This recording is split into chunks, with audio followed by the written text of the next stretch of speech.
are a little bit more web friendly, a little bit more user friendly to people that own websites or small or medium businesses. And the first one is called responsive design. Okay. And then the second one is going to be a dedicated mobile web design. Okay. And responsive design is effectively adding some code to your website, media queries and some things like that, if somebody wants to go look that up, that allow your website to respond to either the different devices or the different resolutions that are on those devices. It will format the content a little different. It will change the dimension of your images to fit on that device so that you still have a nice, good-looking, fluid mobile experience. So it just responds to whatever device you're working on. That is correct, right? and that's exactly why they call it responsive design. Right. So I think you have some examples of let me show you a couple of great examples. ways to actually go about this. This is one of the things that you were just showing me. Yeah, this is a really nice looking Here, website to begin with. Okay, let's take over here. This is a design that, kind of by itself is a little of an traditional website. It's a little bit different. It's not the normal horizontally scrolling, all that kind of stuff. But it's very nice. pretty. It's very clean, and you can kind of scroll through whatever content they have here. Yeah. Now, looking at this on a nice big monitor like we have in front of us, this is a great experience, and we love this website.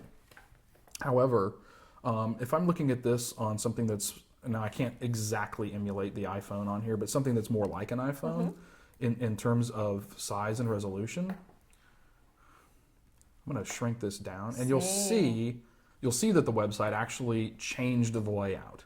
So now, instead of having our navigation run across the top, it dynamically made it go So nice. vertical for us, right? And this is interesting too, because if you think about the way you surf on an iPhone, one of the things that you want to get to is I should be able to do most things with my thumb if I'm holding it in one hand. This is definitely a navigation where I can do that. Yes.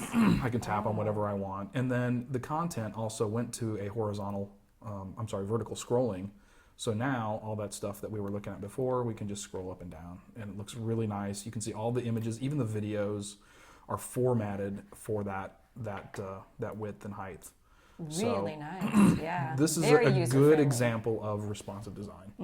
And if you're looking to go mobile and you haven't yet, this is probably a great first step. This is the first place to go to fairly quickly mobilize your web content. And the good news is when somebody hits it on a mobile device, it's still just your website. I don't have to manage my content in different places or push it out to different servers or into an app or anything like that.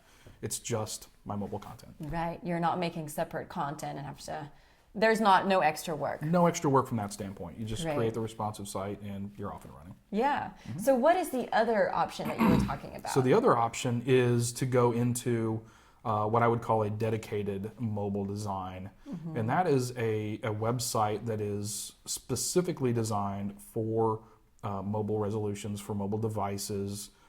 It is a different set of code from your full-blown website, and that is when you really want to control into a fine-grained kind of tuning of your content delivery on a mobile site.